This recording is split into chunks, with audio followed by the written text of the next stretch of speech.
Vegas, Nevada, with me, your host, Rob Tebbutt, and the one and only Declan Taylor, as we count down to Canelo versus Charlo here in Sin City. It's the Undercard press conference today. Media room just about filling up, but we're here bright and early, Deck. We are. I'm ready to deliver for the fans. What does that exactly entail? I hear Frank Warren say it all the Yeah, time. delivering for the fans. Delivering for the No, fans. I mean, you said that it's filling up. I mean, it ain't. It's very quiet. It's just starting. It's unbelievably quiet. People are starting to trickle in. It's something about the British press. We always get here early and just expect something to happen. It never really does. You just sit around drinking coffee and talking to each other. And then just moaning about how tired. And how long, yeah, how long. Literally been here like 2 hours. Yeah, jet lag got me last night. Whew. Yeah. I was quite smug about it yesterday. See, that's what happens though. Speaking to Triss, yeah. You can't rest on your laurels. This isn't a game. You don't play jet lag. That's what they say. It's not a game. Jet lag was on smoke last night. How are you doing anyway? I'm all right, mate. I'm not jet lagged. I am tired though. I ended up going to bed fairly late. The problem when you get here in Vegas is that from about 11 o'clock at night, 7 o'clock in the morning, so when you start getting the messages from the missus and like, can you do FaceTime before school and stuff like that for my daughter? My missus isn't at school. Just moving on from that. And then from about 8, 9 o'clock, we get work stuff coming. Yeah. So and then you're like, I can't really go to sleep now. I don't have to do it in the morning. And then when you wake up in the morning, you're like this. So it's not always easy over here to kind of negate the time difference, I think. So I'm not jet lagged. That's the beauty of Saudi. Yeah. Saudi time difference where you're ahead, the pressure is off. It's actually quite nice. Yeah, it's only a couple of hours as well, which is great. It's like between 2 or 3 hours. Yeah. Although I do feel like sometimes that kind of throws you out of whack a little bit. You get used to kind of life in the future. Going back in time, I was about to say as well. Yeah. So it's nice to, like in Saudi, you can kind of, it's a little bit easier. Anyway, I'm rambling on here because I've had 3 cups of coffee since we got into the media room an hour ago. But what are we expecting today, Dan? Undercard presser. I mean, there's good fights on there, but I'm not expecting too many. There's not too much beef anywhere, is there? When you look down the list, you're like, who's going to provide a spark here for this undercard presser? Not really sure. Yesterday's final presser was solid, wasn't it? Yeah, it got if there. Unspectacular. Yeah. Which was probably what the fight would be like as well. But yeah, it's a good undercard. It's going to be a long old presser. Do you know what I find when the undercards, when there's a lot of people, everyone then gets condensed into small little sound bites, and then there's less opportunity for anything really interesting at these presses. Yeah. I don't know if you'd agree with that. Yeah, no, I do agree with that. I think from coming over for Spence Crawford last time, I feel like it was handy because we were able to kind of have people come over and be brought over to us, which is good because obviously lazy, so you don't have to like run around and do anything. It's one of those Muhammad going to the mountain type situations. Yeah. But yeah, I agree with you really about today. I think it's there's plenty of good fights, but news-wise, I'm not sure if there'll be any tables thrown or insults thrown at either side. How do you feel about the presser, the main event presser being on a Wednesday? I have a strong feeling about it now after this week. That yesterday, the problem with a final presser is the last talking in it of the week. So it's Wednesday and the talking's done, and you're like, we're not going to get to them again. They're going to be on the scales momentarily, and then they fight. It's kind of like what we got yesterday was the extent of the build-up. Yeah. It's better when it's a Thursday for me. And now we got the undercard presser, and they're all going to be like on weight and not really wanting to chat too much. Yeah, but we know that's the nature of a fight week, isn't it? Yeah, I mean, and to be fair, yesterday we got a couple of huddles with Canelo and Charlo. They were in good spirits. If that was today, maybe we don't get that. The day closer to the fight. How did you think they both looked yesterday at the press conference? There was a lot of bits on social media, people saying that Jamal looked nervous. I mean, obviously, every fight, I think, has an element of nerves, particularly with something like something as... sorry, my missus keeps messaging me to tell me my daughter's on the naughty step. You'll be on the fucking naughty step if you don't leave me alone when I'm live. But anyway, yeah, so how did you feel like they looked yesterday? Do you think we take anything from it? I didn't think he was nervous. I saw a couple of people saying that. To be fair, though, people who have probably covered more Jamal Charlo fights than me, so probably know him a bit better. But I reckon I thought he came across pretty well, and I think it's probably because he's up at 168, so he's got no problem making the weight. He wouldn't tell me what weight he expects to be on the scales, but he ain't going to be 168. He's happy. He's chilling at the weight this week. I thought he came across well. He did loads of interviews, like loads. And normally you see him gradually just their energy levels, or more that their tolerance levels just drain. And by the time they get to the end of them, they just can't be asked. But it wasn't any of that, I thought. Canelo did the whole presser in English. I don't think he said anything in Spanish, which I've never seen before. Very sort of impish, funny shit he was saying. The thing about what animal beats a lion, like, it was just so funny. I was thinking about it this morning. I was pissing myself. It's just like, just his reaction, and then the thing he said to you about the old Mexican, to a reporter asked him, is it a shame he's not boxing Mexican Independence Day? Yeah, and he's like, every day is Mexican Day. He's a funny bastard, Canelo. I mean, it's just so relaxed, isn't he? Yeah. And that's where you kind of get with your superstars. They have like a completely different sort of internal, what's the word I'm looking for here?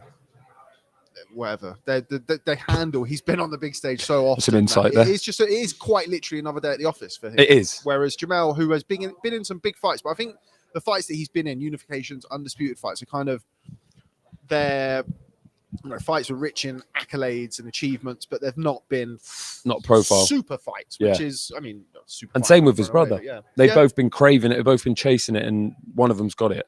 Shame the other one's not here. They spoke well. Jamel spoke well about that yesterday. That's something that I wanted to come on to. Obviously, we published a piece on boxingnewsonline.net. Shout out Boxing News every time. And by we, I mean you. I did absolutely nothing towards it.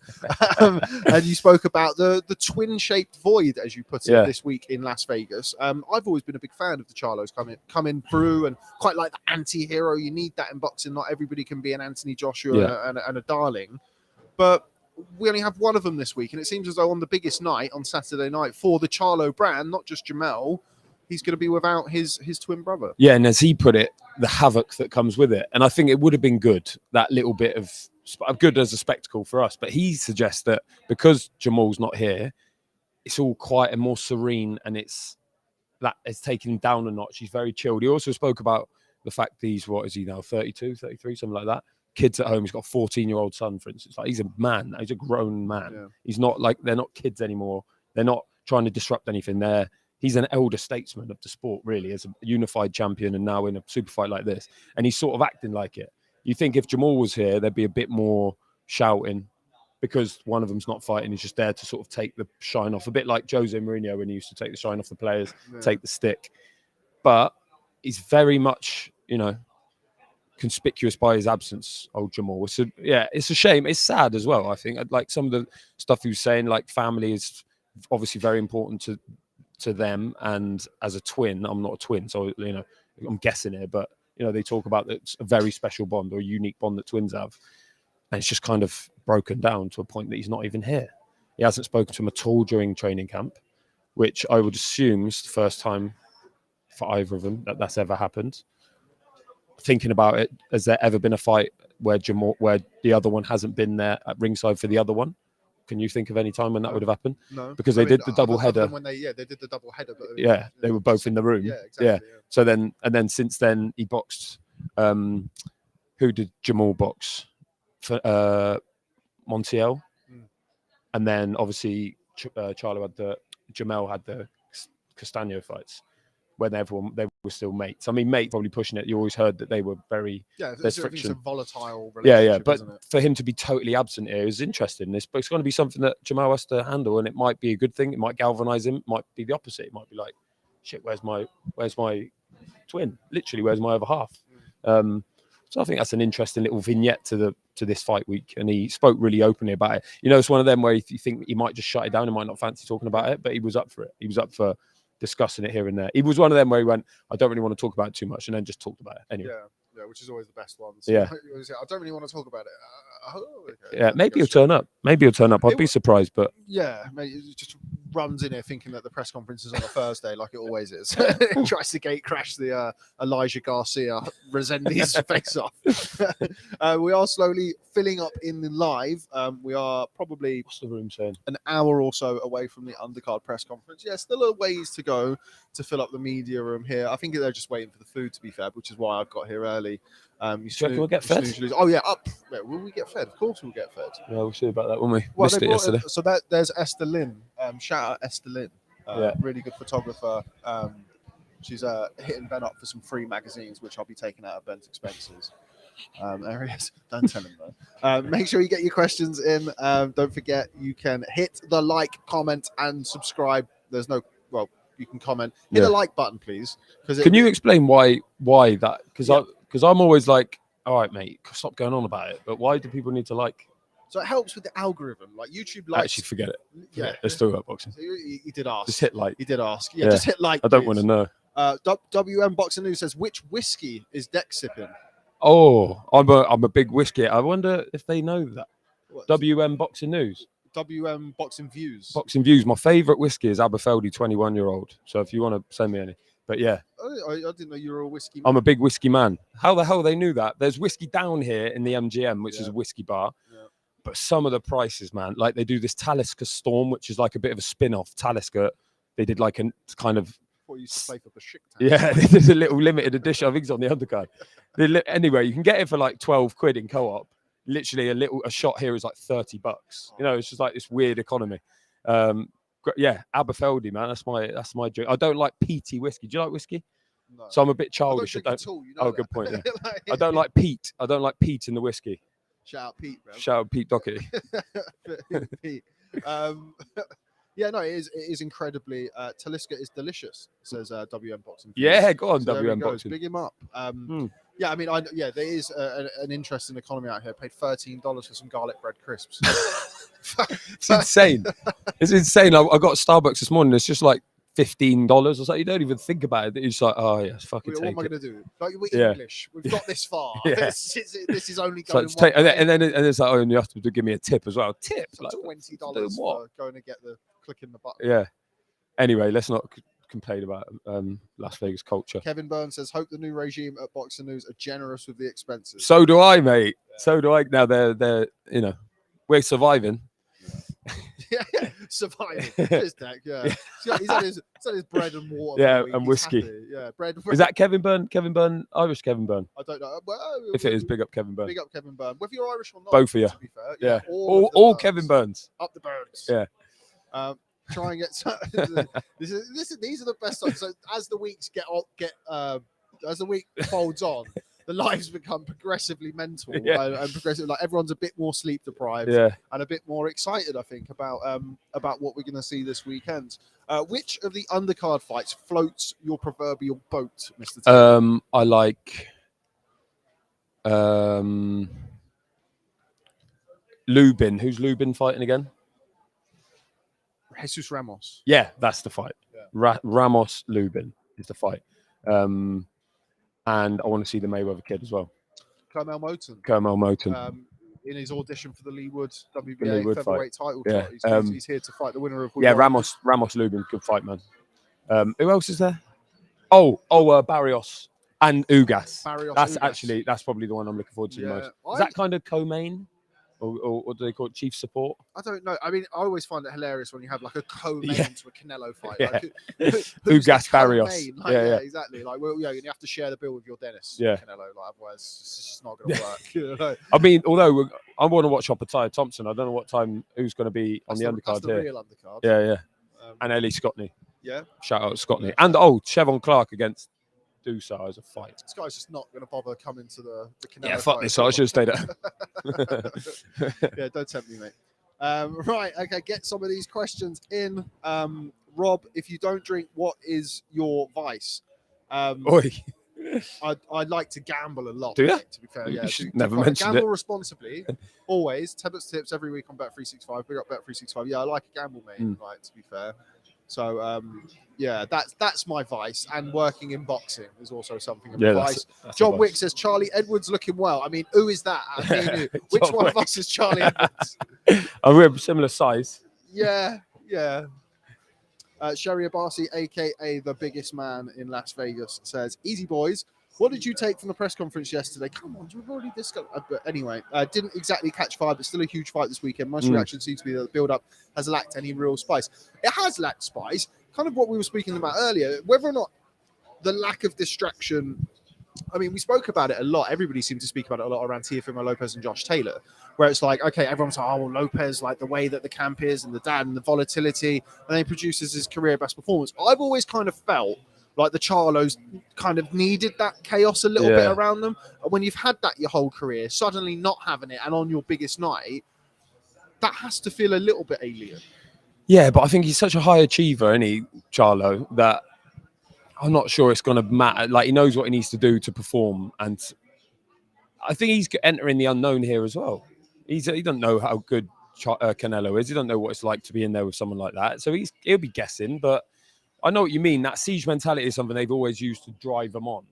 And maybe he'll see it as even more fuel on the fire that there is the split. And he's like, well, fine, I'm going to be fine on my own. So that might even galvanize him here. But maybe not. I'm interested to see from everyone who's watching how it feels in the UK, anyone in the UK anyway. Because, like, obviously it only just got picked up by DAZN. So we're thinking, is anyone even aware of this fight? Like, how is it going down there? Has it been, has there been any hype around it? Is it quiet? Yeah, I mean, now it's on DAZN. Obviously, it's great for the UK in a sense of having a place to watch it. But yeah, it's never ideal when these things are announced so late because you just don't have the time to build things up. They've got no time, yeah. I spoke to some people from some broadcasters fairly recently, and they're like, yeah, well, we don't know if we're going to do it because there's not really any hype around it. And it's like, well, it doesn't have a broadcaster, mate, so where's the hype supposed to come from? Like, you kind of need those broadcasters attached nice and early, which is one of the reasons why I really like the Sky Top Rank deal. Because when you get, like, remember Inoue Fulton? Yeah. Like, Inoue Fulton, obviously great fight. It was announced to be on Sky weeks and weeks and weeks ahead of time. And you can build into it and you start getting things drip fed. So, yeah, let us know in the comments. And also, do you know what? I wonder whether there's a bit of a turn in tide with Canelo as the star of boxing. There was a time when he was the absolute number one commercially and, in terms of his profile. And I wonder if it's on the wane a little bit, as his performances are too. Is he as big as he once was, or is he, on the wane in that sense? And someone else is right for someone else. Like, people say that maybe Tank Davis is the sort of the face of boxing, and depends what you rate, but it's still Canelo for me. But is he on the slide a little bit in that sense? Yeah, I think so. And if you go back and kind of have a look at his recent career, if you think that. I mean, how many fights? He's boxed once on Showtime in his last 1, 2, 3, 4, 5, 6, 7, 8, 9, 10. So 9 of his last 10 have been on DAZN, which, as we know, obviously having multiple territories, Japan, Germany, in the US in particular, it does come second. Well, not even second. It does come behind ESPN, Showtime. That will affect your marketability, your visibility over a period of time. I'm sure Canelo has done very well. I'm sure that the DAZN and Canelo partnership was beneficial for both sides, but he doesn't have the visibility. When was the last time we saw a Canelo All Access? We've only seen it for the Caleb Plant fight and this fight. So I feel like somebody had said to me yesterday that they'd felt like it was something like a Canelo retirement tour, but something like that. This is the last leg. He's got these 3 fights. Yeah. And you would think that if those fights are, say, Charlo, Benavidez, Charlo, he's going to be, or Charlo, Benavidez, Crawford, or something like that. He's going to get paid very, very well for those fights. And maybe this will be the last kind of spell we see of Canelo at the very top level. I mean, I think maybe both the performances inside the ring as well as his profile have kind of probably, dipped side by side over recent times. Yeah, and mate, it's probably not a coincidence. But I felt that here in Vegas, like, just because the amount of people who are here and stuff like that, like, this, it would never be this quiet. I don't just mean in the room, but like in Las Vegas for a Mayweather fight when he was in his pomp, or even not in his pomp, but in that Money Mayweather sort of retirement tour. They were far bigger events than this. Says a lot about Mayweather, to be fair. Yeah, of course. I wonder if we're going to see Mayweather. Obviously, Colonel Moton being on the undercard.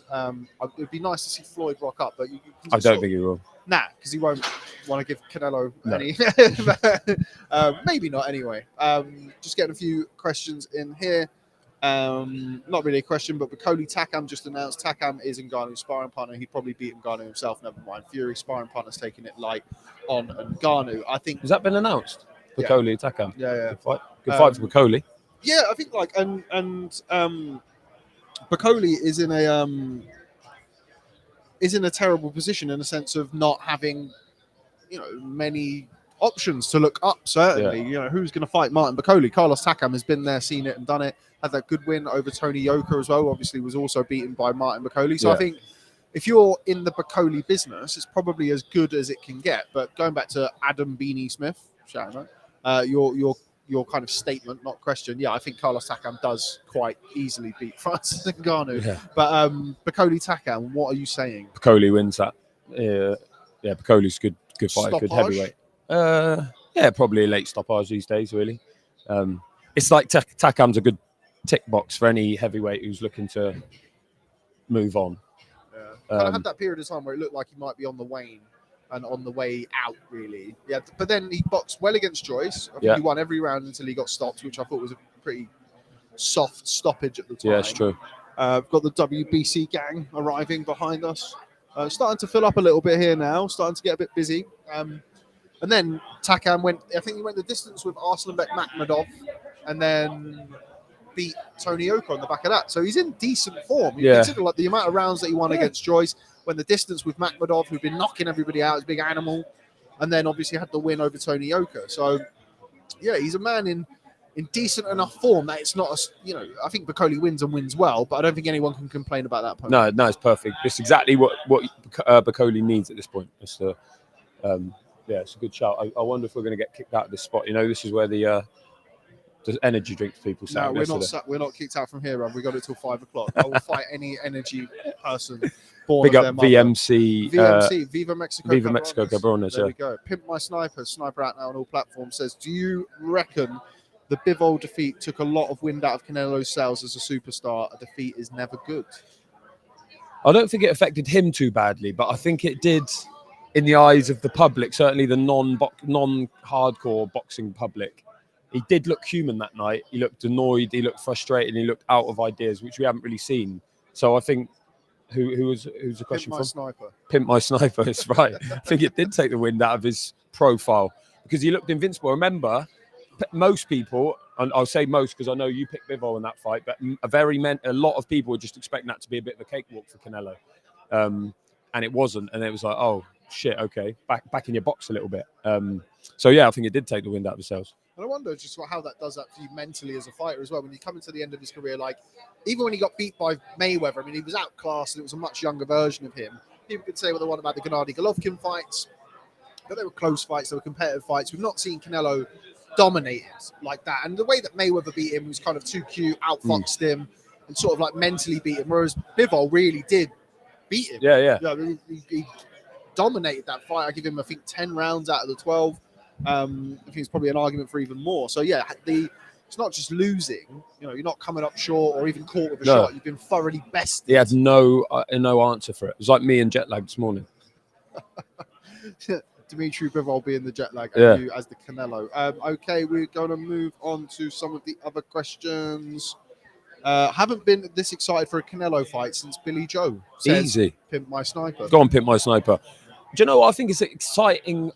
It's an exciting opponent, and there's a few little. I can understand why that's the case, because I didn't really ever give Plant a chance.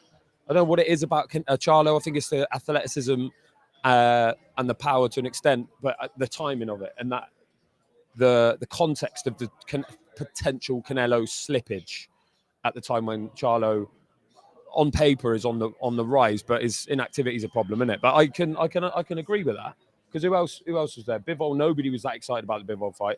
You've got to be honest. Ryder was exciting for people in the Ryder business, but, you know, it got caned. Got caned in America, didn't it? And then Golovkin, nobody cared at that point. We've seen it already. So, yeah, and then it's Plant. So, Saunders, yeah, it's a very, very good point. It is an exciting fight for those reasons. I think it's going to be a low-output affair, though. And I think it might be dull to those people who don't like watching those sorts of fights. I think, what my hope will be that it's very suspenseful. And that there's not a volume puncher between them at the moment. No, there isn't. In the ring on Saturday night. No. Do you think Charlo can /will be able to hurt Canelo? I think he will. No, sorry, I think he can, but I don't necessarily think he will. It's kind of hard to picture, isn't it? Yeah, because like Canelo doing a dance. Bivol didn't hurt him. No. Bivol didn't hurt him, but he won.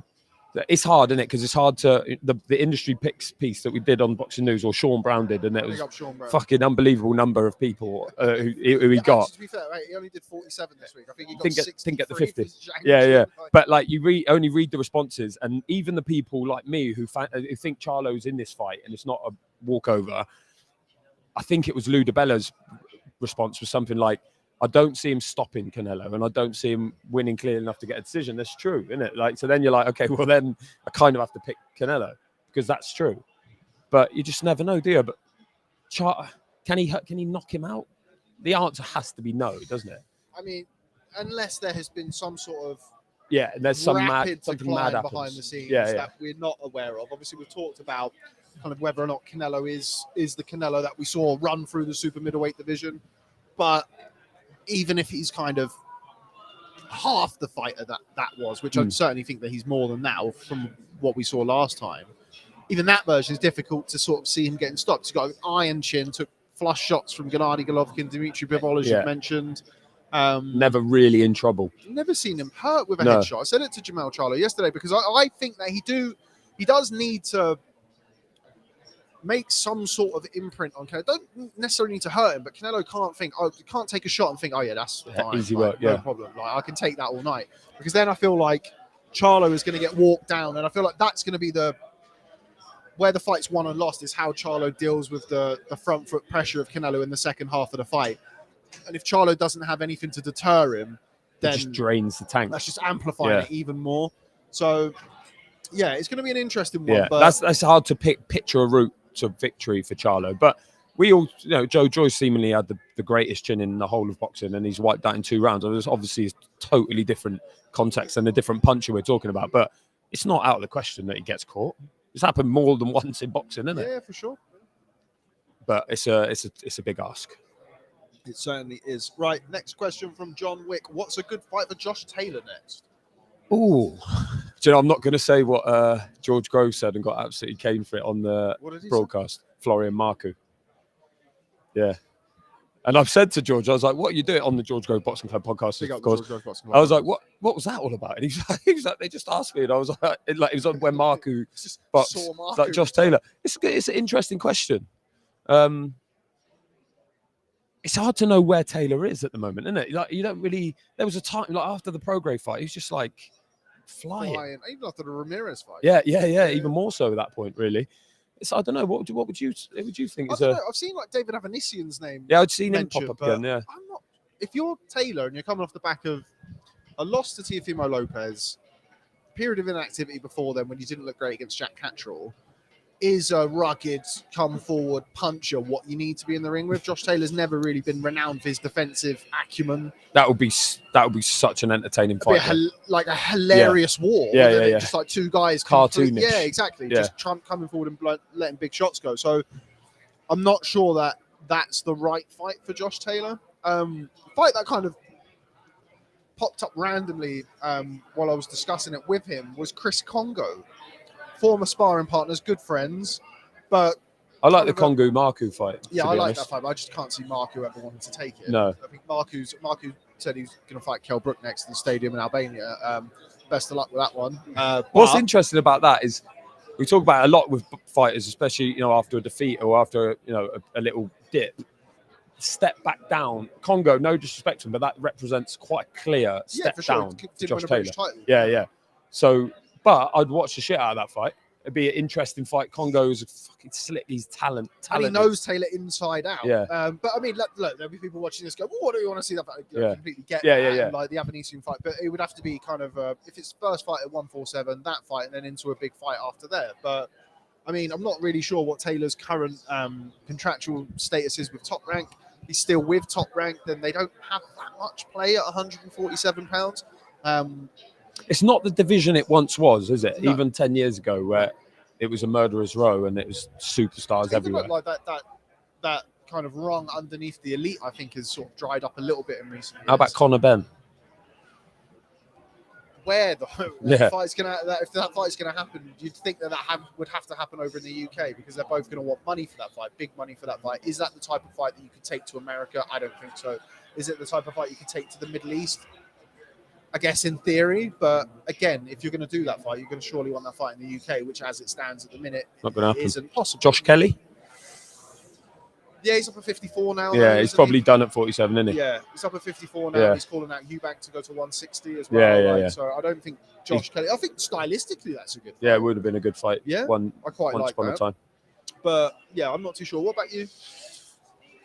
I don't know. I'd watch a Congo fight. I think he needs it's interesting. It's like with Billy Joe Saunders, who obviously boxed Canelo, and then you're like, okay, where do you come back when you lose a fight like that? Like you can't step back down, really. And why would he? Because the money might not be on the table either. But I don't know. Another international fight would be good. I think could be a force at 147, based on his attributes and his size, and I think he's got a good run at it. Like the problem he's got, obviously, is like the champion. Yeah. And then, therefore, boots, and probably won't see Ortiz there again, will we? No, They're saying Ortiz it'd be up. talking about 54 or 60. Yeah. Which I think probably makes sense Yeah. considering everything that we've seen. Taylor going up to 147 though, I feel like he's going to lose a lot of the attributes that made him successful. Maybe. I think his body will take the weight well because he's long tall and Yeah. you can put weight on more when you're at that weight, and it's obviously a big 140. But not having the physical advantages that he had at 140 and being able to overwhelm people with size and obviously plenty of skill. He's not just a weight bully, but he's not going to have that at 147. So, I mean, we saw it with Hatton when Hatton went from 40 to 47. Big change. Not being able to just nudge and find those gaps on the inside and being an inside fighter, that could be a problem. And, Taylor, as we mentioned, not historically a difficult fighter to find. He likes to have those fights in the pocket. You're getting hit by guys who are boiling themselves down to make 147 as opposed to 140. And then again, kind of politically, where's the route for him? Where's the safe route? If it's with Top Rank, there's not really anything there at 147. Avanesi's is a good fight. Congo's a good fight. But I think the Avanesian fight's a more dangerous fight. I think the Congo fight could be a tricky fight, but it's very much of a comeback ilk. It's a nice style. Yeah, but the Avanesian fight is a fight that you could... not saying we would get into our teeth into whatever, but yeah, that's kind of my view. When do we know what sort of time frame he's on, Taylor? Haven't heard really. We spoke to him a couple of weeks ago. Ryan Elliott spoke to him. Shout out Ryan Elliott. Shout out Ryan. But yeah, I think he's just waiting at the minute, as we are, for the start of the Undercard press conference. I think we're probably going to keep things rolling during the Undercard press conference today. But anyway, let's move on. Josh Quigg, brother of Scott. Josh Quigg. Garcia versus Resendiz is a good fight. Yeah, good fight. Resendiz stopped Jarrett Hurd in his last fight, the golden ticket, as we've spoken about, the meal ticket. The Hurd meal Hurd, ticket. you're on a PBC card for a couple of fights, get a couple of paydays. That's a good fight. I do expect Elijah Garcia. Elijah Garcia is good. Good fight. I haven't seen much of him. No, I asked him about him yesterday. I see that like his last fight. Is he good? Yeah, he's good. Middleweight prospect. Was he 15-0? Yeah, 12 he just stoppages. went the distance, went 10 rounds for the first time. Fighter. Yeah. Good Resendiz, I'm not really sure how good he is. No, that's the thing. It's has left. Yeah, and it's one of those acid test times, isn't it? It's like it's fine up to that point, and then you're like, okay, what they're going to do on the big step, so to speak. Okay, going through a few other bits here. Will Demetrius Payday Andrade be in Vegas this week? I'm not sure, but there's talk about David Benavidez versus Demetrius Andrade. What say you to that? Like that fight a lot. I don't think Andrade is busy enough though to keep Benavidez off. And enough pop as well. Yeah, I think he can punch. And you only got to ask who is it? Luke Keeler. Liam Williams. Keeler, yeah, but he just dropped him really early. But he's remember I think he stopped him. Remember Walter Corton Dockway dropped him about 7 times, but couldn't finish him off. Like Joe Saunders' late replacement. Yeah, but I think in that ill-fated oxylophrene case. Yeah, I think Benavidez wins that. I think he did. Yeah, I think Benavidez a good. Again, a bit like what we were talking about. Bacoli. It's a good fight for Benavidez. That like a good name and a good shop window sort of fight, and he'll have to work for that because Andrade is slippery as fuck and awkward in that. And it's a good test because if he can't kind of figure that out, then he won't. Then it'll be a frustrating night for him. It's the opportunity as well, Mauricio.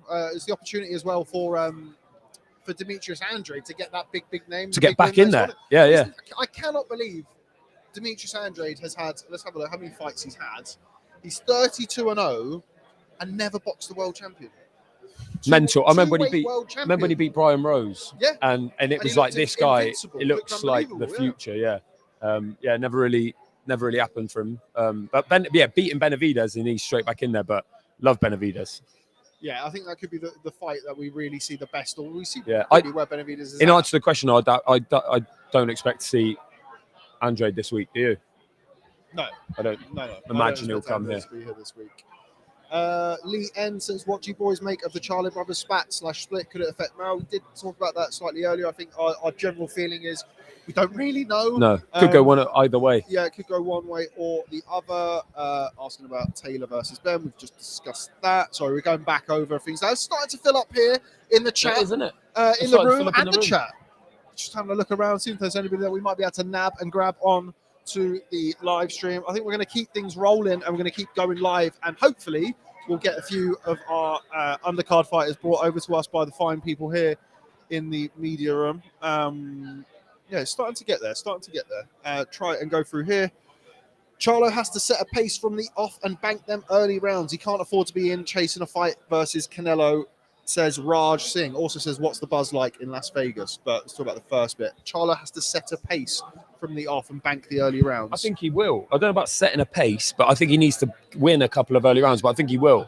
Canelo doesn't really have a problem with allowing that to happen. I don't see Canelo starting fast in this fight. Do you? And the thing is, I don't see Charlo starting fight. I don't think it suits either of them to do that. No. Canelo doesn't really do that anyway. No.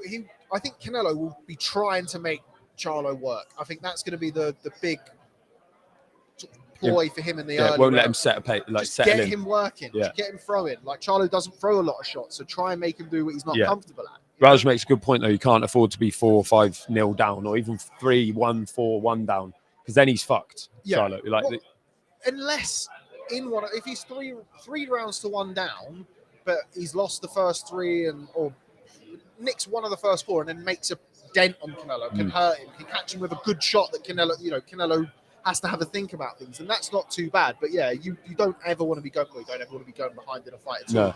But certainly against someone like Canelo, who's also, people will talk about Vegas, but also he is at that stage of his career now where he's so seasoned at managing the rounds. Yeah. Like, he knows how to win a 12-round top level fight, so he knows how to go through the paces and go through those motions. Okay, where's Barry? I don't know where Barry is. Yeah, where is Barry? Could be anywhere. I don't. Yeah, he could quite literally. He's in the Excalibur. No Barry this week, unfortunately. I think he's probably working on the Opataya Thompson show. Yeah. So no Barry this week, unfortunately. Back next week. Chris Billings-Smith's working that. Yeah. In 5 Live. Oh, is he? Chris Billings-Smith is like slowly creeping up behind Barry, the WBO punditry champion. Starting to come up. Great show, says Poker Ghoul. Thank you very much. Who? Poker Ghoul. Poker Ghoul. Go on, Poker Great Ghoul. show. Could you compare Billy Joe Saunders to Charlo's style, and how will you predict the fight based on the comparison? Good luck, guys. Keep up the good job. I don't think there's much comparison stylistically between Billy Joe and Charlo. Obviously, Saunders a fleet-footed southpaw, whereas I think Charlo a rangy, orthodox, obviously, low-volume guy against a guy in Saunders who likes a flurry and kind of move off, whereas Charlo's going a bit more explosive. When he lets his hands go, he's trying to do damage. Yeah. So I don't think there are huge comparisons between the totally two. different feet as well. It's a different equation for Canelo. He absolutely figured Saunders out, didn't he? It was such a good performance. He gets so aggressive in that fight as well. Getting out through 4 or 5 big left hooks to the body in the first round. You usually see him mentioned there about making you work and getting that front foot. I don't think he likes Saunders either. No. And I don't think he likes Charlo. Because we were in Guadalajara for John Ryder fight. He felt nothing towards Ryder. In the fact that he was not the merest hint of disdain for him. Just like, he's here for my party sort of thing. I felt yesterday, he did say he's driven by the desire to want to prove Charlo wrong, which I don't buy. I find that surprising when he said it. I thought it was a very strange thing to say. It sounded like sort of like the Michael Jordan, the last answer. He's just like inventing things in his head to kind of, not inventing things, but like I mean, there definitely has been things. We've all seen the Charlos over the years calling him out, and just whether or not Canelo needs that last little edge and last little bit of motivation to get him to that place, I suppose. Potentially, but I thought it was surprising. But I do think he dislikes Charlo. He definitely disliked Saunders at the time. So he probably did go in there wanting to put a dent in him.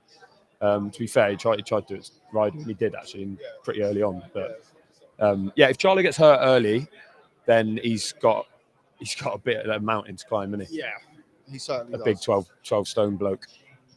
A big 12 stone mountain. John Cahill says Taylor versus Ryan Garcia at a catchweight. Oh, Taylor wins the fight, I think. Yeah, you'd have to make him the favourite based on the experience, the speed of Garcia. Yeah, because I feel like that's where Teofimo Lopez beat Taylor. Yeah. The speed. Yeah. Freshness. Yeah, I like the fight. It's a great fight. Love that. Really good fight. Is that Dave Cahill? John Cahill. John Cahill. Gary Cahill. Tim Cahill. There we go. Yeah, that's a great shout. I mean, yeah, we don't know what Ryan Garcia is doing, do we? Did he say he was modelling in Milan? And then it's just like, what a life. Like, he's just modelling in Milan, and then I think he's going to train in Vegas. So, just how the other half lived. Yeah. Max B says... Max Bear. Max B says, where do Rob and Deck think PBC will end up broadcaster-wise? Boxing News for me, mate. I think it's the only option. Yeah, I think they all admit it as well. The top brass, Al Heyman's been on the phone. There we go, yeah. We had this conversation yesterday, didn't we? It's kind of... They're going to have options. So I want to speak to Stephen Espinosa about this and to see. He's not admitting anything. He's not confirming the rumours or denying them in any way. But I initially thought DAZN, but I can't see it. Can you? It's not big enough. There's too much. Yeah. I just feel like there's like, as we all know, kind of money rules the roost in boxing. A very close second is ego. Yeah. And I think there's been too many ego bashes over the years on both sides of the fence for that to ever be a thing in one of the major US market for PBC. Yeah. So I don't think that happens. But he'll have something up his sleeve, Mr. Heyman. Without a doubt. Like there's something brewing. No doubt about that. Yeah. And I think it was quite an interesting comment from Stephen Espinosa yesterday when he came out and kind of it has been a major talking point of this week. Everyone's talking about it.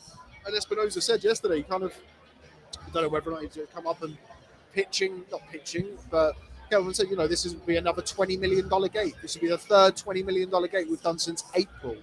Like, that is a hell of a run. If you're a prospective broadcaster and you're looking to do boxing, or you hear that, you see that, and you see the events that Showtime have been putting on this year through PBC, you're probably interested in that. Yeah. There's no greater measure of success than the bottom line. Yeah, it's a ready-made product. So I'm sure they'll have no problem. But maybe tomorrow's live, we might have spoken to Espinosa and we'll see what the crack is. They've been that suggestion that it might be a pay-per-view only thing on Showtime. Makes no sense, does it? It's just, how do you build the stars? How do you build them to a pay-per-view star? I mean, what pay-per-view stars are on Showtime? Canelo? Yeah. See, he's going to be able to sell as a pay-per-view attraction, whether they do show box, he's built already. He's obviously not going to box in show box, but Davis. Yeah.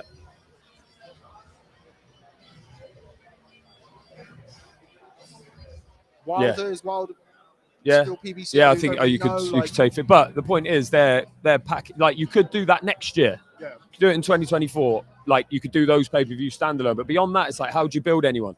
How do you get anyone on the undercard? Like, I think that would be a strange break. I think it need to be a clean break, and then they just go somewhere else, which they might. Yeah. Okay. Here's a question that I definitely want your opinion on here. Yeah. Who do you gents, or who do you Deck, think has the best walkout music in boxing in your time covering the sport? I'm not going to say what he said. Best walkout in my time covering the sport.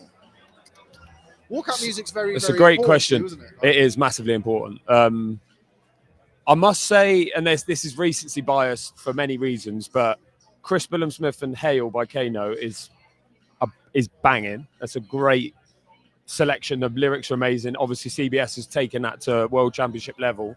Trying to think over here. The problem is a lot of them chop and change, don't they? Like, a lot of them will have a different song per fight, which I don't like. I like someone picking one. You had that I like consistency. PENNY, Penny Boy So Fly. Yeah, that's great. I like Who Won a War with Big Juggernaut. I love the personal ones. Tyler Denny, Infiltrate by Sean Paul. That was really good. Yeah. That was on the same night as Canelo Ryder as well. Yeah, and he's doing that. He did it against Brad Pauls as well, so it's like his tune now. Trying to think over here, any good ones? Anyone stick out? I don't think over here they have like Mayweather would always have a different one, and it would be like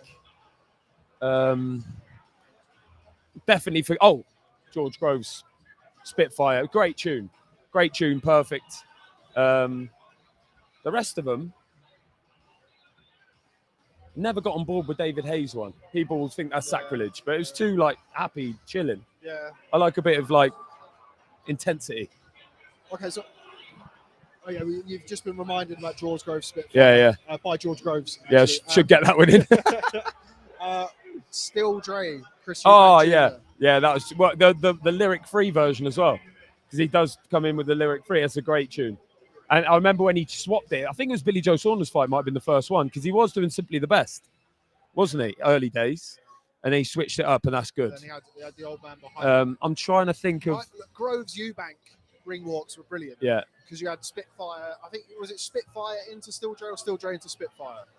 Yeah. We'll have to ask George. George would definitely remember. Yeah. Bit of the context. Bellew coming out to the Everton tune. That was a good one.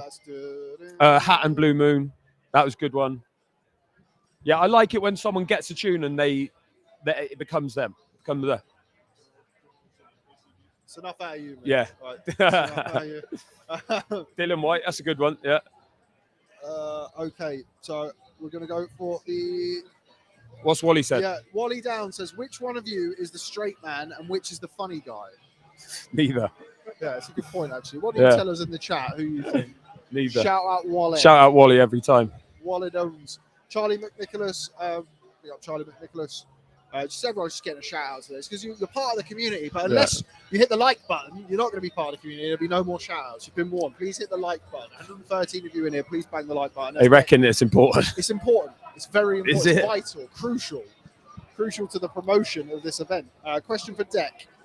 On the George Groves Boxing Club podcast, available at all podcast outlets every Wednesday, Pick up the pod. you claim the boxer John Fish could have Fisher could have his name spelt without any letters from mackerel, John Fish. But given mackerel is a type of fish, surely this answer is invalid. That's a great suggestion. Piss off. No, listen. The suggestion was, has a boxer with no letters from the word mackerel in their name. John Fish has none. But the fact that that's the point. It's double meaning. Who said that? Charlie McNicholas. Ah, Charlie. Who's got to be Scottish, isn't he? Aaron Ramsdale's agent. Oh, is he? Yeah. Well, that's the point, isn't it? There's no letters from the word mackerel. Yes, of course, a mackerel is a fish. That's the point. I mean, did you say that's a great point? I thought it was a great point. Fuck's sake. Brilliant. I thought he was going to... I'm in a very positive mood. Barry Jones came out with Zhu Shiming, which has got an M in the middle of it, which is the first letter in the word mackerel. Yeah, it's John Fish, the 0 and 2 heavyweight. Charlie McNicholas. That's got a lot of mackerel letters in it. Adam Beanie Smith says, is this the first fight PBC have allowed on DAZN in other countries? Was the plant fight on DAZN in the UK? DAZN would need to get rid of Golden Boy first. Heyman could make that happen. No, it's not. There's other shows. Can't remember off the top of my head. Mayweather McGregor was on DAZN in Germany, which was, at the time was DAZN's biggest market. Yeah. So there has been, obviously, there's a lot of water under the bridge since then. Obviously, Tank Garcia was on DAZN's co-promotion. Was a co-promotion, co-broadcast.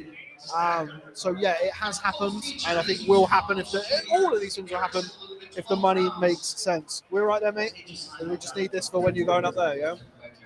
What are you doing during the press? Are you going to stay here, or what are we going to do? I mean, I should do some work, really. Does this count as work? Yeah. Okay, sweet. Oh no, I should. Yeah, we'll stay, shall we? Yeah, we'll stay. We'll see what gets said. Mark says, "Who's the best amateur to never achieve the things they should have achieved as a pro?" Said what? Who's the best amateur to never achieve the things they should have achieved? Michael Carruth from Ireland. He never did it. From England. Do you know why I was surprised by how little he did? Is Tom Stalker. So I remember De Gale used to go on about how good Tom Stalker was when he was an amateur. The captain, yeah. Captain of the GBC. He had, what did he draw with Craig Evans about 6 times? Yeah, He had a long amateur career, though. Sometimes that's the key, isn't it? You maybe do a bit too much. Trying to think. Anyone else spring to mind? Andrew Selby. Oh, mate, that's the shout. Yeah, it's Andrew Selby. Yeah, it's a big... what a fighter. Yeah, what a talent. Even what I saw him box as a pro at York Hall, and even though at this point it was kind of... It had already been kind of accepted that he wasn't going to be what he was as an amateur. He was still so good. Yeah. And there was like little things that he did and little... No one could that he switch made. like him. Bloody hell. In the world. Even Terence Crawford. Like, no one does it like him. Yeah, what a fighter. To be fair, Lee, good fighter as well. Yeah, really, but like that is a classic example of like, you've got 2 brothers there. Andrew, I think Lee has kind of said openly the more talented of the brothers. Lee, the more dedicated. Yeah. He stayed on that straight and narrow the whole of his career. And like very small dedicated. halls as well. Yeah. Grafted the whole way through. Didn't have the same acclaim coming out of the amateurs anywhere near as Andrew Selby had. And it just shows you the difference between people who do stay on that track and try and, and try and stay dedicated to the sport. That's a great shout, Andrew Selby. Yeah, it's got to be probably our biggest one. I guess he'd still be the most decorated fighter from Britain, amateur fighter from England, maybe. I think like when he's Welsh.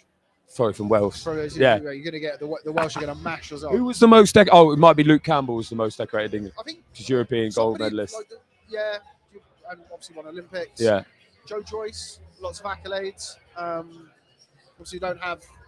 I think there's something to be said for staying amateur too long and you get like the bollocks knocked out of you a little bit because you're boxing all the time, and the best guys a lot of the time when you get to that level. And then it's a big switch. We have Fraser Clarke on the pod. It's not out yet. He was talking about that. Yeah. He had 3 cracks at the Olympics, obviously, because he came along, thought he might get 2012. Joshua went. 2016, Joyce went. So it's like he stayed there for a long time. And it's hard then to turn professional, isn't it? There's a big change. Yeah, and it's not just the fighting style. I mean, obviously, Fraser's a heavyweight, so he doesn't have to necessarily... Well, he doesn't have to deal with it, but like even the way you make weight is different when you're a different fighter and you're having to make weight every day for a tournament or throughout a tournament. It's not the same as you're making weight as a pro. How that affects your body, you don't really know until you do it. So yeah, there are a lot of intangibles in going from amateur to professional. So yeah, good question, very good question, Mark. Big him up.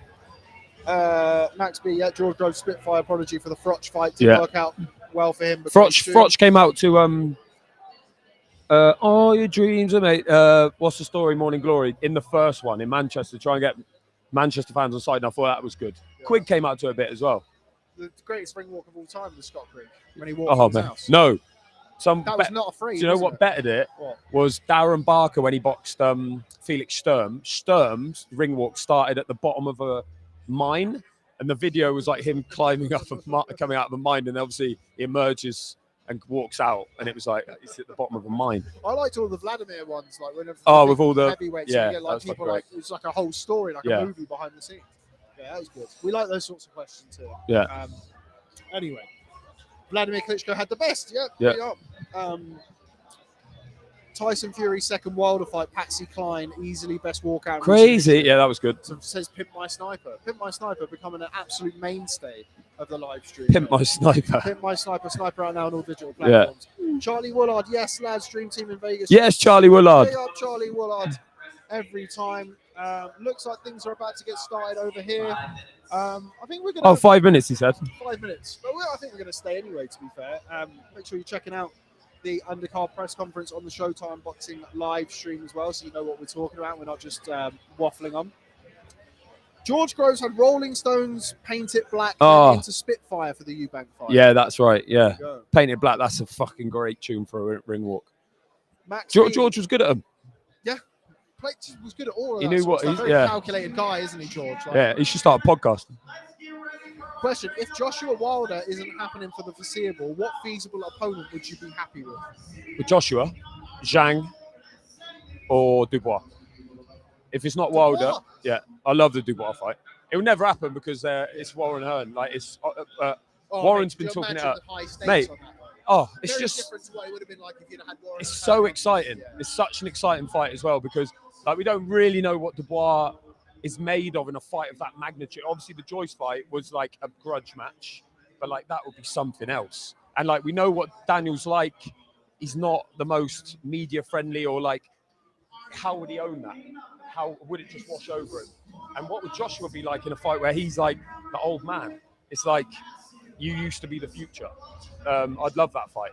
Yeah. And it's literally like, you'd be watching it like this. Shootout. It's a Yeah, shootout, yeah. Who'd you like in that fight? Happens. Probably Joshua. Yeah, I think you'd have to go. You'd have to pick Joshua on, but it's one of them where he could get nailed at any point. And the same with Zhang. I'd still pick Joshua to beat Zhang. I think. I wouldn't.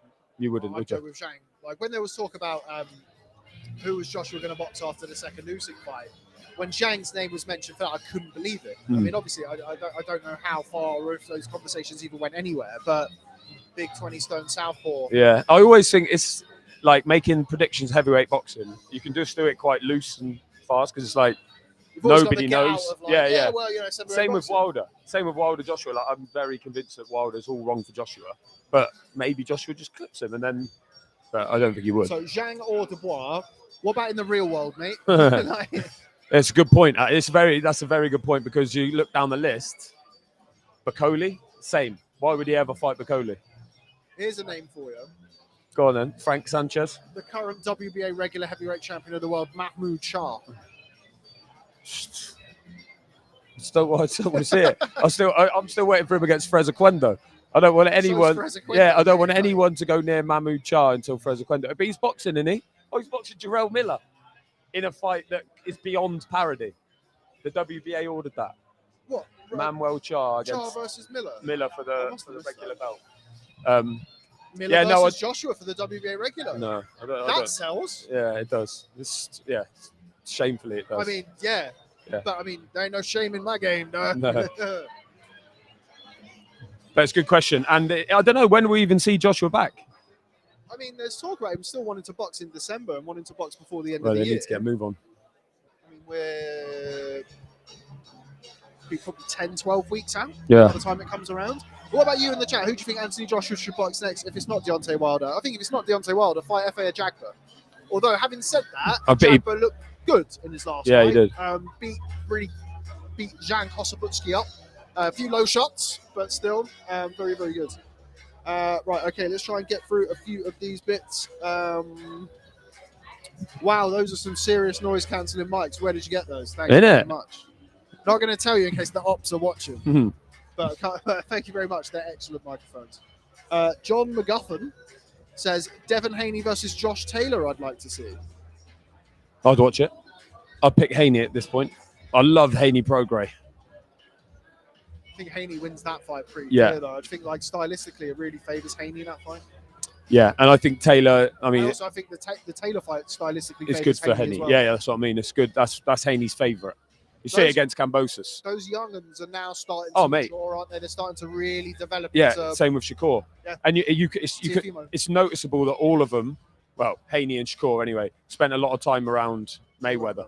That idea of I'll take a points winner. I'm happy here. You're not hitting me. That's where I get my pleasure. It's not blood and guts. It's like, look how much better I am than you. Yeah, don't need to go into a war. No. We don't need to have those trench fights. No. Yeah, that is the key to a sustainable. God, it's hard here. A sustainable career in boxing, a safe career in boxing. But Haney versus Josh Taylor, yeah, quite like that. Can't see politically where that happens though. No. Although I think Haney Prograis is a one-fight deal, which I'm quite surprised about. What? No options anywhere.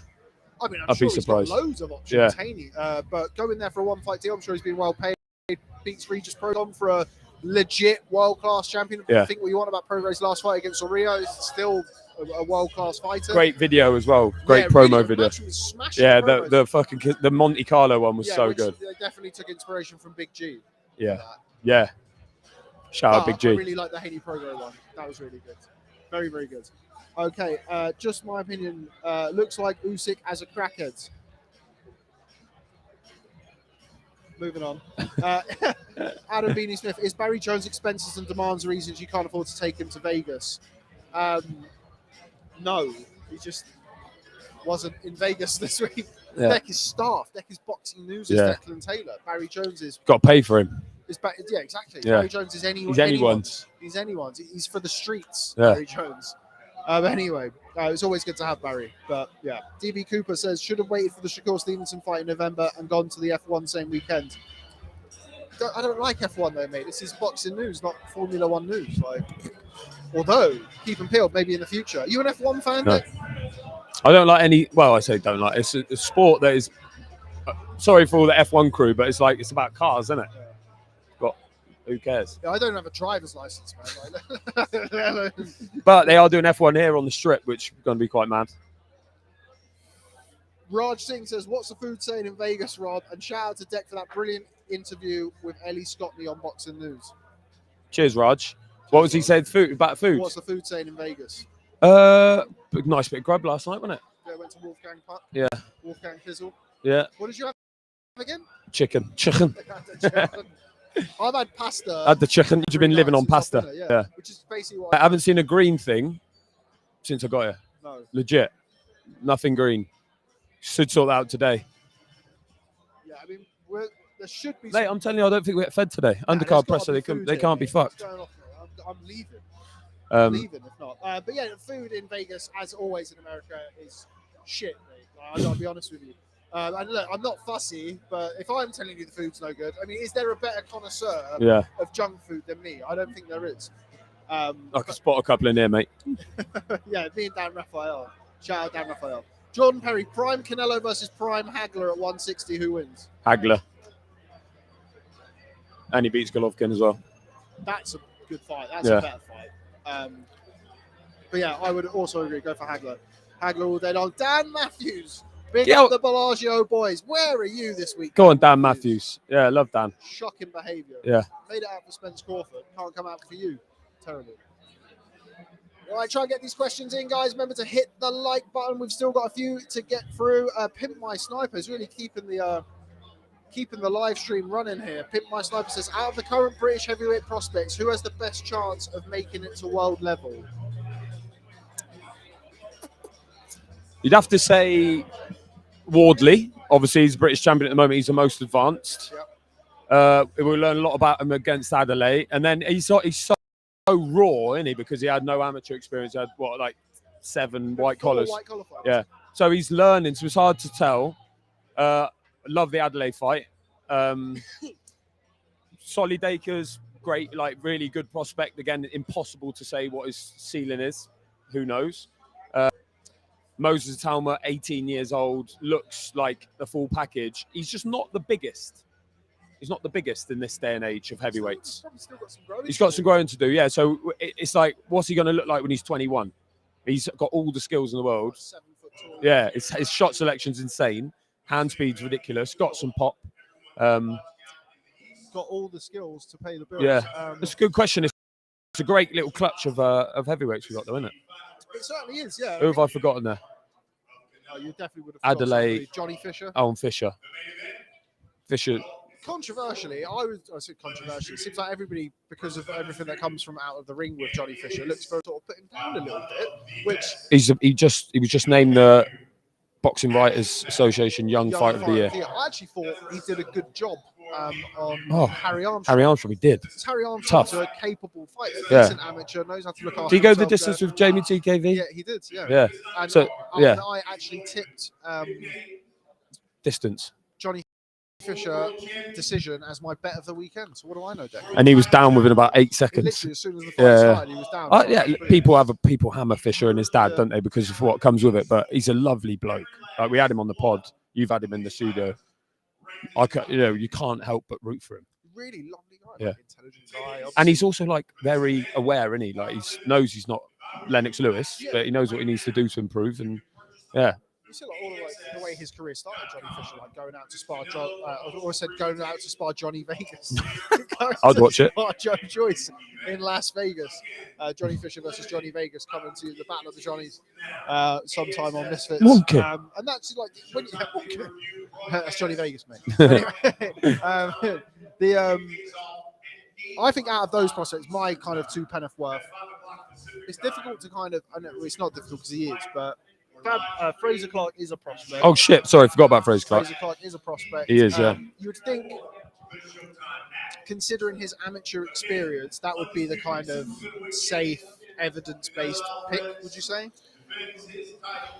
It's got a win over Marius Vac, which to me means that you're not that from he's up there. Fringe level. Like you're not far from fringe level. I must say it was a strange performance against Dave Allen, though, Fraser.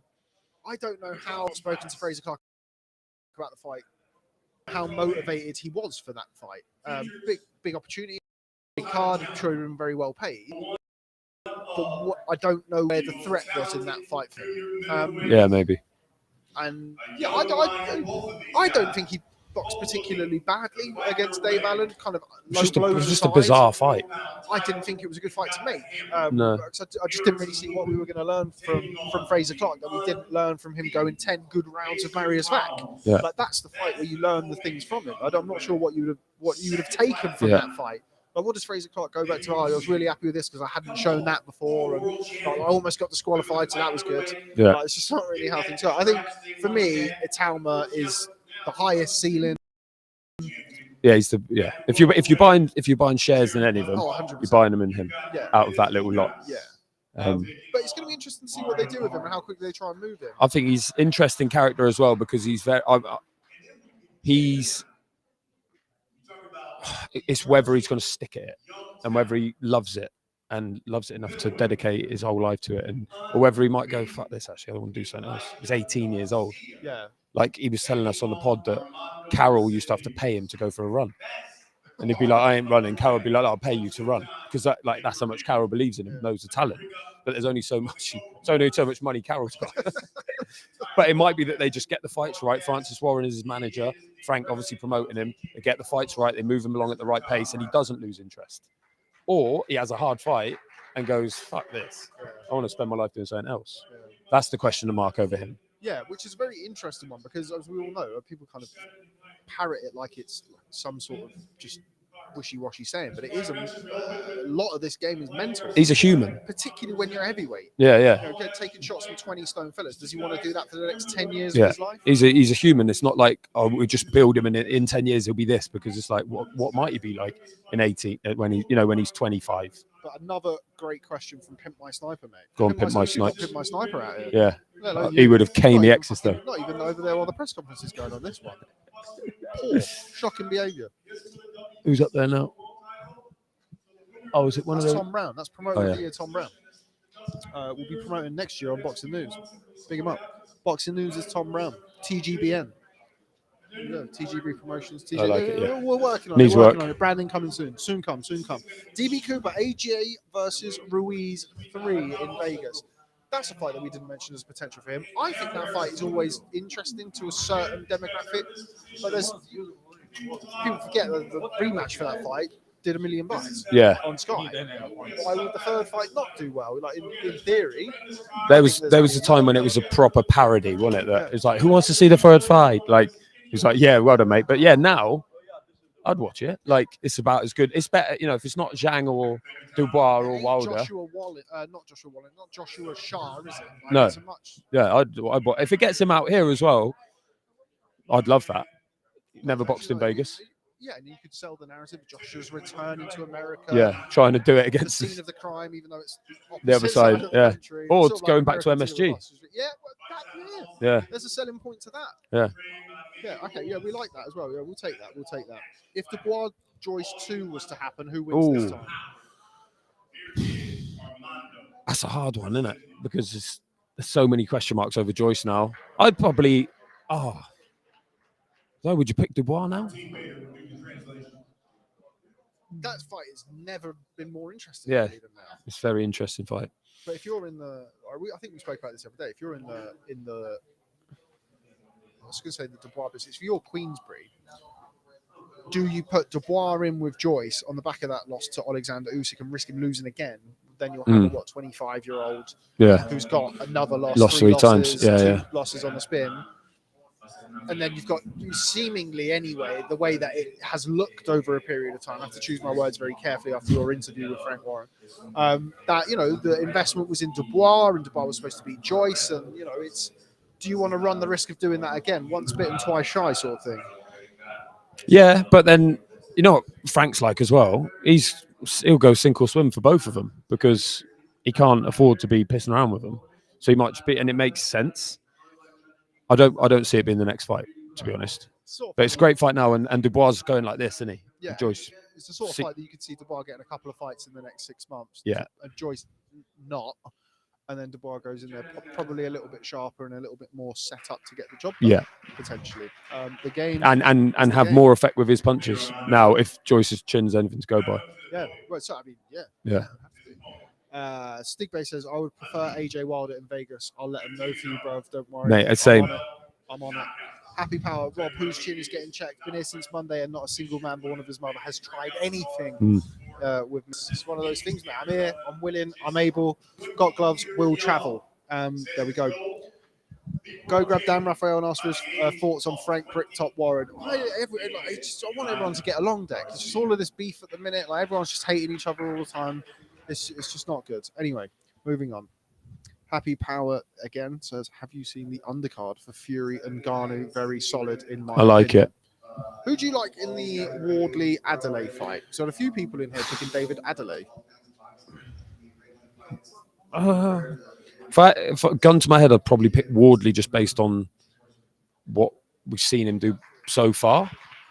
He's had vaguely more difficult fights, maybe. I don't know. I'm trying to think who he beat Nathan Gorman, didn't he, in the sort of his step-up test. But Adeleye can punch like fuck. It's who's going to handle the occasion and who's going to handle the beef, because there's beef there. Yeah, that's now very interesting. Yeah. It was an interesting fight beforehand, but as is always the case, and look, I understand that boxing has become a different sport and the world has changed a lot in recent years, but ultimately you watch this because it's violent. There's no dancing someone around could it. go. You need that. You need that kind of angst between them. You need that bit of beef to sell things. So that fight is really, really interesting to me. I have to say I do favour Wardley quite strongly in that fight. I think that Adeleye in recent fights has kind of become a bit more of a boxer, or sort of box on the back foot and trying to bring people on. I'm not sure that is the best style for him. I think he's rugged, come forward, let your hands go, physically imposing. I'm not sure him boxing on the back foot. I think he leaves too many gaps for that. And Wardley very explosive. Ben Davison raves about his power. Works with him in the gym. He says he's very kind of, speak openly, sort of technically fairly basic and limited because he's only had those 4 white collar fights as we spoke about. But he likened his power to Deontay Wilder. So an interesting one from Ben Davison. Is he held pads for Wilder, Davison? Probably. L pads for everyone. Old Benjamin. But yeah, if you're picking Adeleye, you're picking it off something we haven't seen yet. It's not to say he can't produce it. And he'll probably come beat us up if we don't. Yeah, I'm not looking for that. I'm not looking for or send his brother. Yeah, exactly. Yeah.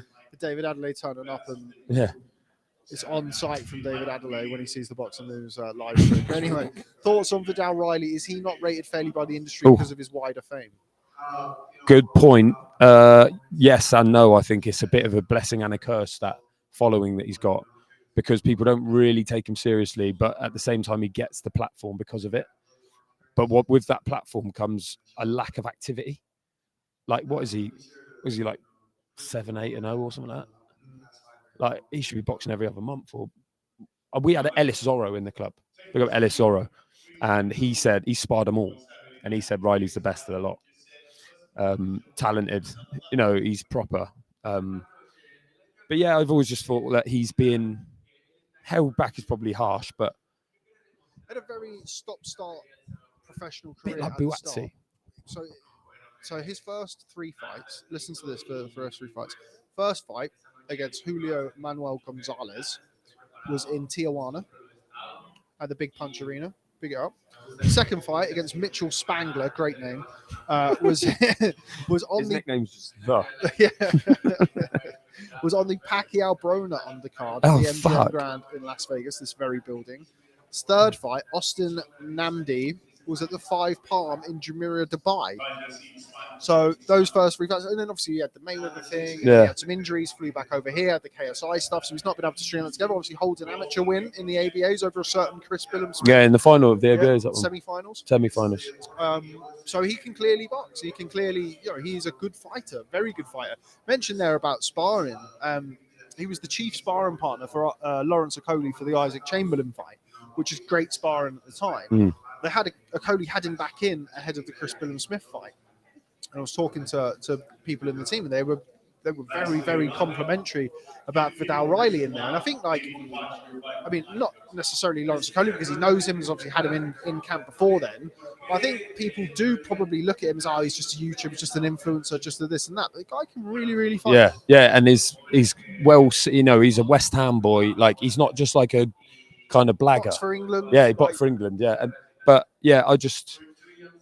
I think it's been, I don't know if he's expensive or something, or, because he's a big name that he always needs a big platform. I would have liked in this early stage of his career to have seen more of him. It's obviously been an interesting ride already. I think he's got all the talent in the world. I think since he's been over at Sky, so I think the first fight at Sky was Wilberforce Shehepo on the Brook Khan undercards.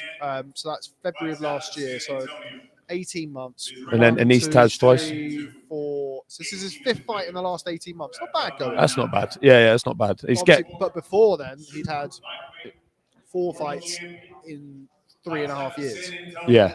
Less. But he's getting, the wheels are in motion now, and he's going, and he's a very bright guy. Like, how far do you think he's away from sort of British title level? I think he's pretty close. Chamberlain and Lawal are going to be boxing. Yeah. I think he's pretty close to that. A couple of wins. Like, he needs a little bridging win, doesn't he?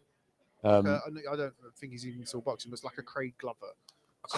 Or a Luke Watkins. Yeah, Luke Watkins. The Duke Watkins of Swindon. Yeah, be a good fight for him. Yeah, for sure. A Craig Glover. That's what he needs as a little. I like that. They had the Anise Taj fight twice. Fight. Or Tommy Fury maybe.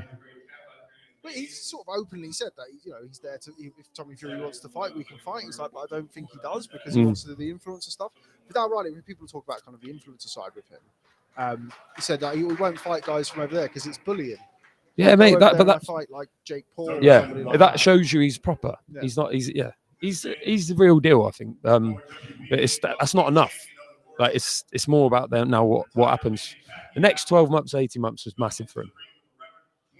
Okay, going to try and get through some of these questions. Make sure you get your Canelo Charlo questions in, and make sure you hit the like button. We've kind of veered off here into talking about British level cruiserweights. We're out here Luke Watkins. Luke Watkins. We're out here, of course, for the undisputed super middleweight crown being contested on Saturday night between Canelo Alvarez and Jermell Charlo. So get your Canelo Charlo questions in, but only do it after you've hit the like button. Otherwise, your question will not be accepted here on Boxing. Well, they will, won't they? Because you have no idea. There's no way to tell anyway. Yeah. Dan Matthews, serious question. No, we're not going to ask Dan Matthews this question. He's talking about Dubois. Okay, we've started, so we're finished. Does Dubois have a fight for a world title again? What are you talking about? He's already WBA champion. Well, yeah, that's a good point. No, in all seriousness, yes, he does. Because he's 24 or something? 25? And Fury, Usyk, Joshua, they're old to all intents and purposes, really. So yeah, I think Dubois gets there. Whether he wins it or not depends on who's still about at that point. But I think we're not that far away from belts becoming fragmented. And also, like, you look at who's coming up behind those three. Like, obviously there was big hype about Hrgovic, and then poor against Zhang, which actually is now looking like a better performance. Yeah, it's aged well. Wasn't good against Makina. Jagba, obviously, he's had his issues. Frank Sanchez on this card. It's not Sank Sanchez. It's not a murderer's row behind. So, like, Dubois is... There is one name, though, and he's coming for all of them, and it's Bakadir Jalilov, yeah, but what's he doing? He boxed fairly recently. Yeah. He boxed very recently. He's a major problem. I always say to Andy Clarke, because obviously Andy Clarke knows everything about everything. And I'd asked him about what was his plan now with the Olympics, because we're staying amateur. And he's like, he's fucked up. He's not doing that anymore, blah, blah, blah, blah, blah. And then somebody told me the other day that he's now going to do it. But he boxed last month. First round stoppage. Yeah, I had a bet on that. Lovely job. He was on the FA Jagba Jankos undercard. So for me, Jalilov is the next one up. Jared Anderson as well. Yeah, I would pick Jalilov to be. But when I interviewed Anderson, he's saying that he wants to be done in the next 3 years. What are your thoughts on stuff like that? Because we'd heard all of this stuff recently. I think it's Dan Raphael saying, we don't need to keep hearing that he doesn't want to box. Jibs, you know why? It's because people like me, like, if you're going to interview Jared Anderson now and you don't really know him, also he's a hard interview. He's hard work. You'd look at what he said already to people, and you try and get a bit more out of him, or try and get some context or whatever. So people are just asking him, "Is it true you're really going to retire in 3 years?" And he'll just say yes again. I wonder whether it's all a bit. He thinks that's the case, but when it's a bit like David Hay said he would retire when he was 30, whether he didn't and couldn't, because when he gets in the next year or two, then he's going to be getting proper money and there'll be big fights. And then it's like, is he going to walk away from that? I know his brother's getting out of prison and he was saying like he wants to be done by that point and then they can travel and all that, which makes a lot of sense. Sounds really like a nice idea, but it's whether it happens or not. He's great. I think he's really good, Anderson. But that stuff he's saying makes you wonder, a bit like Itauma. You're like, okay, what's he going to be like when he has to tough it out in a fight or whatever? I have no doubt he's tough as fuck and he'll have no problem. But yeah, in answer to Dan's question, I think he will fight for a world title, Daniel Dubois, at some point. I think he will at some point as well. Got your Dennis Ugas and Mario Barrios here at the Undercard press conference. I think something's going on in that room there. Just in that room there. Oh, yeah? 1 second.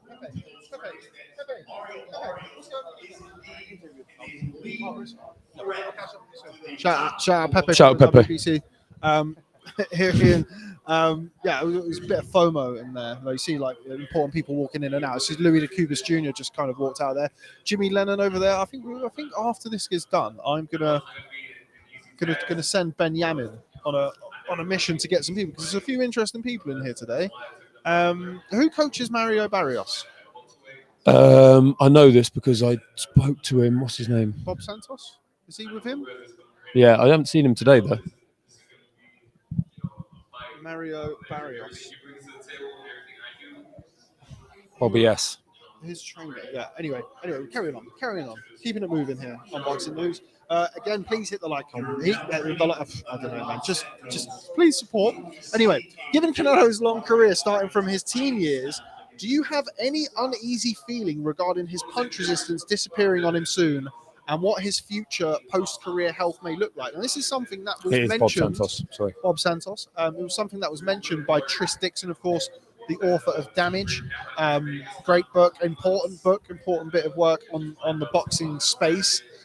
It's a good point. Taking shots from men when you're 15 years old and the amount of fights he's had, and also the sparring and preparing for top level fights.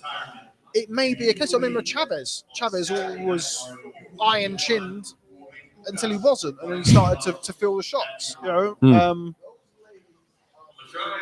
that is kind of where I think a lot of my, because I, as people will know from the thing, I'm pretty set on Canelo winning quite emphatically on Saturday night, but not a lot of that, but some of that is certainly predicated on I don't feel that Jermell Charlo is going to be able to hurt him. But if he is able to hurt him, then it's a different fight. First round, the fight changes immediately, I think. Yeah, I think in answer to that question, there's no doubt that his 64th fight over the last nearly 20 years as a professional has to take a toll on the body. But it's more like we know he's had his hand problems, shoulder problems, like little injuries that is going to affect his training. And we mentioned it, didn't we? It's maybe that's why he is up at super middleweight, because his body can't do the boil anymore. And he's that good as well. The chin, we know that. We've seen it across history. The chin can go. The chin will go. Look at Joe Joyce. You can't keep, you won't have an iron chin forever, but it's whether it's this fight that it goes in. It's not like he's shown any signs of being wobbly. Like Ryder hit him with some shots, uppercuts, hit him quite clean a couple of times and he was fine, kept coming. So I'm not sure this fight is the one where he gets old overnight, but he is getting old, without doubt. Yeah, and so it's the miles on the clock, isn't it? Yeah. It's not a young 33. No, but Charlo is also 33, by the way, but it's a night and day in terms of wear and tear. Yeah, miles on the clock. Yeah. It's completely different. Pimp My Sniper, big him up, says, what are the standout fights on the undercard?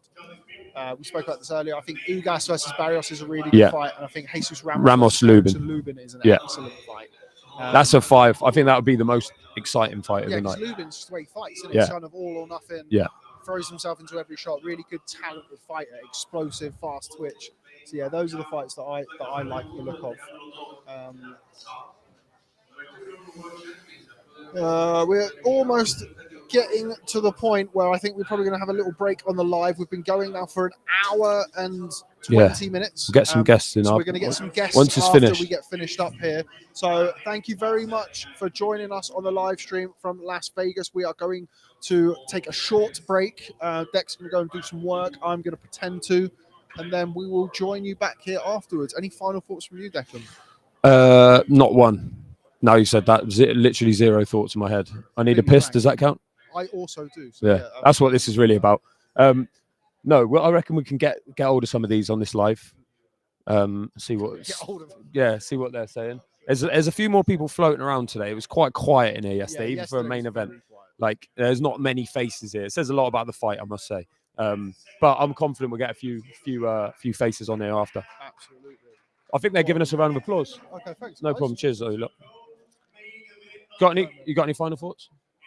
I need the toilet, mate. Yeah, perfect. I do really need the toilet. Jim McDonald Boxing, Big Up Boxing News. We're going to be back soon, so we are. Yes, so, Jim. We'll catch up with you soon, so we will. But yeah, we're going to love you and leave you from Las Vegas. We'll be back very, very shortly with some guests ahead of this Saturday night. It's Canelo Alvarez. It's Jamel Charlo. It's for the Undisputed Supermodel titles. We'll be back soon here on Boxing News.